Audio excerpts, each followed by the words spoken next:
ಅಲ್ಲ ಸೀತಕ್ಕ, ಇಲ್ಲಿ ಹುಲ್ಲೇ ಇಲ್ಲ, ನೀನು ಬರೀ ಮಣ್ಣು ಕೇಳ್ತಿದ್ದೀಯಲ್ಲ. ಅದು ಸರಿ, ಆ ಬಾಳೆ ಗಿಡದ ಹಿಂದೆ ಯಾರ್ದೋ ಸೀರೆ ಸರ್ಗು ಗಾಳಿಗೆ ಹಾರ್ತಾ ಇದ್ದು ನನ್ನ ಕಣ್ಕಾಯ ಹಾಗೆ ಕಾಣ್ತಿತ್ತಲ್ಲ. ಈ ತೋಟದಾಗ ಹಗಲು ಹೊತ್ತಲ್ಲಿ ಯಾವುದಾದ್ರೂ ಬಿಳಿ ಸೀರೆ ದೆವ್ವ ಬಂದಿತ್ತೇನೆ? ಅಯ್ಯೋ ದೇವ್ರೆ, ಬಾಳೆ ಗಿಡದ ಹಿಂದೆ ಹೆಂಗಸ್ದೇವ್ವ, ಆ ಗುಡಿಸ್ಲಲ್ಲಿ ಗಣಸ್ದೇವ್ವ. ಅಪ್ಪ, ನಾ ಸತ್ತೆ. ನನ್ನ ಕೊಡೆನೂ ಬೇಡ, ಎಂಥದ್ದು ಬೇಡ, ನಾನು ಓಡ್ತೀನಿ. ಓಡ್ರೋ, ಬಾಟ್ರು ತೋಟದಾಗ ದೆವ್ವ ಬಂದಿತ್ರೋ, ಓಡ್ರೋ ಓಡ್ರಿ. ಏ ಬಾಯಿ ಮುಚ್ಚಯ್ಯ ಹುಚ್ಚ, ಊರು ತುಂಬ ಬೊಬ್ಬೆ ಹೊಡಿಬೇಡ.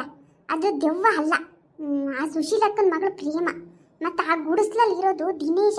ಸುಮ್ಮನಿರು, ನಾನೇ ಹೇಳ್ತೀನಿ ಕೇಳು ಮಾರಯ್ಯ. ಹೌದೇನ? ಪ್ರೇಮ ಮತ್ತೆ ದಿನೇಶ ತೋಟದಾಗ ಎಂತ ಮಾಡ್ತಿದ್ದಾರೆ?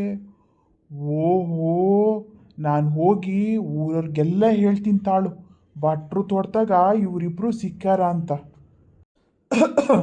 ಯಾರ್ಯಾರಿಗೆ ಹೋಗೋದು? ಎಂತ ನಡೀತಾ ಇದ್ದೆ ಇಲ್ಲಿ? ಯಾರು ಬೊಬ್ಬೆ ಹೊಡಿತಾ ಇರೋದು? ಸೀತೆ, ನೀನು ಇಲ್ಲೆಂತ ಮಾಡ್ತಿದ್ದಿ? ಈ ಕಮಲಿ ಗಂಡನ ಯಾಕೆ ಹಿಡ್ಕೊಂಡಿದ್ದಿ ನೀನು? ಅಯ್ಯೋ ರಾಮ, ಇವ್ರು ಎಂತ ಇಲ್ಲಿಗೆ ಬಂದ್ರು? ಎಲ್ಲ ಸೀತೆ, ಇದೆಲ್ಲ ನಿನ್ ಕೆಲಸನೇನೆ. ನಾನು ಅನ್ಕೊಂಡಿದ್ದೆ ನೀನು ಸುಮ್ಮನೆ ಇರೋಳಲ್ಲ ಅಂತ. ಇವರಿಬ್ಬರನ್ನ ಇಲ್ಲಿಗೆ ಸೇರಿಸಿ ದೊಡ್ಡ ಪಂಚಾಯತಿ ಇರ್ತಿಯಲ್ಲೇ ಮಾರಾಯ್ತಿ ನೀನು.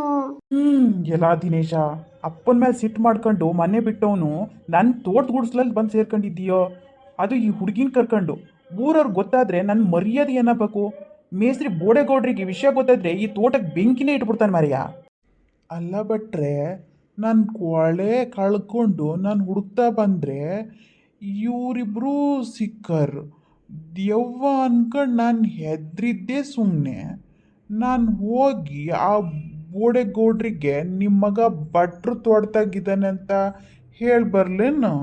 ಲೇ, ನೀನು ಒಂದು ಮಾತಾಡಿದ್ರೆ ನಿನ್ನ ನಾಲ್ಗೆ ಕಟ್ ಮಾಡ್ತೀನಿ. ನೀನು ನೀನು ಕೊಡ ತಗೊಂಡು ಮನೆಗೆ ಮುನ್ನಡಿ ಮೊದಲು. ಆ ಕಮ್ಲಿಗೂ ಇವಂಗೂ ಬುದ್ಧಿನೇ ಇಲ್ಲ ನೋಡು. ಭಟ್ರೆ, ನನ್ನ ತಪ್ಪಾಯ್ತು, ಕ್ಷಮಿಸ್ಬಿಡಿ. ಪಾಪ ಈ ಪ್ರೇಮ ಅಳ್ತಿತ್ಲಲ್ಲ, ಅದಕ್ಕೆ ಒಂದ್ಸರಿ ಮಾತಾಡ್ಸಿ ಅಂತ ಕರ್ಕೊಂಡು ಬಂದೆ. ಬೇರೆ ಯಾವ ಕೆಟ್ಟ ಉದ್ದೇಶನೂ ಇರಲಿಲ್ಲ ಭಟ್ರೆ. ಏ ಸೀತೆ, ನೀ ಕೈ ಮುಗಿಯೋದೆಲ್ಲ ಬೇಡ, ನಿನ್ನ ಕತೆ ಆಮೇಲೆ ಮಾಡಿ ನೋಡ್ಕೊತೀನಿ ನಾನು. ದಿನೇಶ, ನೀನು ಮಾಡ್ತಾ ಇರೋ ಸರಿ ಇಲ್ಲ ನೋಡ್ತಮ್ಮ. ಈಗಲೇ ಏನಾದರೂ ಒಂದು ನಿರ್ಧಾರ ಮಾಡಲೇಬೇಕು. ಗೌರ, ಬಾ ನಮ್ಮನೆ ಅಂಗ್ಳಕ್ಕೆ ಹೋಗೋಣ. ಇವತ್ತೇ ಆ ಮದುವೆ ವಿಷಯ ಇತ್ಯರ್ಥ ಆಗ್ಬೇಕು ಮರತಿ. ನೋಡ್ರಿ, ಪ್ಲ್ಯಾನ್ ಏನಪ್ಪ ಅಂತಂದರೆ, ಗೌಡ್ರಿಗೆ ದಿನೇಶ ಊರು ಬಿಟ್ಟು ಹೋದ ಅಂತೇಳಿ ನಂಬಿಸ್ಬಿಡೋಣ. ಆಮೇಲೆ ಒಂದು ಸುಳ್ಳು ಸುದ್ದಿ ಹಬ್ಸೋದು, ಪೇಟೆಯಲ್ಲಿ ಯಾವುದೋ ದೊಡ್ಡ ಸಾವುಕಾರ ಮಗಳ ಜೊತೆ ಓಡೋದ ಅಂತ ಹೇಳ್ಬಿಟ್ಟು ಒಂದು ಸುಳ್ಳು ಸುದ್ದಿ ಹಬ್ಸೋದು. ಆಮೇಲೆ ಗೌಡ್ರು ಮಾನ ಮರ್ಯಾದೆಗೆ ಹೇತಿರಿದಾಗ ಅವಾಗ ನಾವು ಒಂದು ಸ್ವಲ್ಪ ತಲೆವಾಶ್ ಮಾಡಬೇಕು. ಪ್ರೇಮಳೆ ಒಳ್ಳೆ ಹುಡುಗಿ, ಅವಳನ್ನೇ ಸೊಸೆ ಅಂತ ಒಪ್ಕೊಳ್ರಿ, ನೋಡ್ರಿ ಪ್ಯಾಟೆಗೆ ಯಾವುದೋ ಹುಡುಗಿ ಜೊತೆಗೆ ಓಡೋಗೇನೆ, ಹಿಂಗಾದ್ರೆ ನಿಮ್ಮ ಮಾನ ಮರ್ಯಾದೆ ಹೋಗುತ್ತೆ, ಹಂಗೆ ಹಿಂಗೆ ಅಂತ ಒಂಚೂರು ಹೆದರ್ಸೋದು. ಸರಿನಾ? ಇದೇ ನೋಡ್ರಿ ನನ್ನ ಪ್ಲಾನ್ ಅಂತೂ. ಭಟ್ರೆ, ಈ ಪ್ಲಾನ್ ವರ್ಕೌಟ್ ಆದರೆ ಈ ಗೌಡನ ಹಮ್ಮು ಒಂದೇ ಏಟಿಗೆ ಮುರ್ತದ. ಅವನಿಗೆ ದುಡ್ಡು ಅಂತಸ್ತು ಅಂದರೆ ಪ್ರಾಣ ನೋಡ್ರಿ. ಹಾಂ ಹೌದು ಗೌರ, ಈ ಸೀತೆನೇ ನಮ್ಮ ಪ್ಲ್ಯಾನ್ಗೆ ಬಾಣ. ಅವಳ ಕೈಯಲ್ಲಿ ಈ ಸುಳ್ಳು ಸುದ್ದಿನ ಊರೆಲ್ಲ ಹಬ್ಸೋಣ. ಎಲ್ಲ ಸೀತೆ, ನಿನಗಿದು ಖುಷಿ ತಾನೇ? ಭಟ್ರೆ, ಬೆಂಕಿ ಹಚ್ಚೋದಂದ್ರೆ ನಂಗೇನು ವಾಸ್ತಾ? ನಾನು ಮಾಡ್ತೀನಿ ನೋಡಿ ಕಮಾಲ್ ಹೆಂಗೆ ಅಂತ.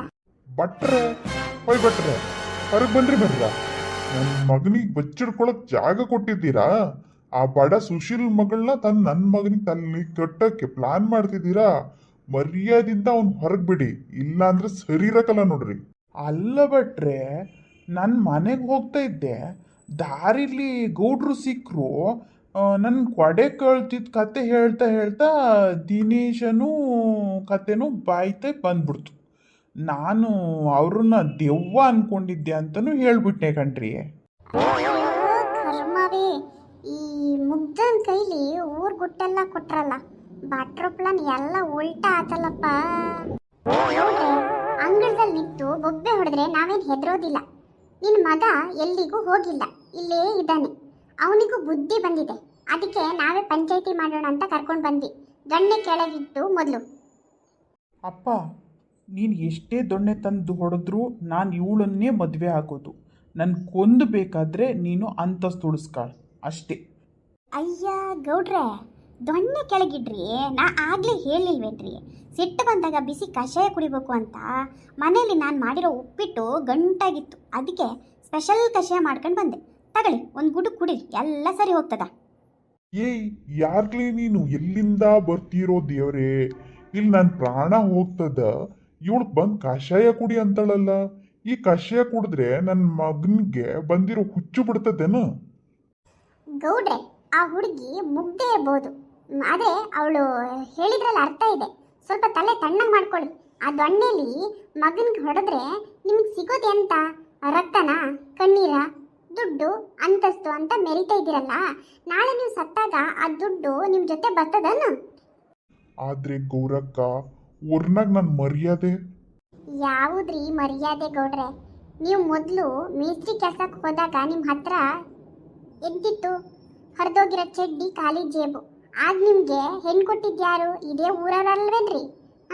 ಇವಾಗ ಆ ಸುಶೀಲಕ್ಕ ಮಗಳು ಬಡವಿ ಇರ್ಬೋದು, ಆದರೆ ಗುಣದಲ್ಲಿ ಬಂಗಾರ. ನಿಮ್ಮ ಮಗನ ಪ್ರಾಣಕ್ಕಿಂತ ನಿಮ್ಗೆ ದುಡ್ಡೇ ದೊಡ್ಡತ ಅಂದರೆ ನಿಮಗೆ ತಂದೆ ಅನ್ಸ್ಕೊಳ್ಳೋ ಯೋಗ್ಯತೆನೇ ಇಲ್ಲ ಬಿಡ್ರಿ.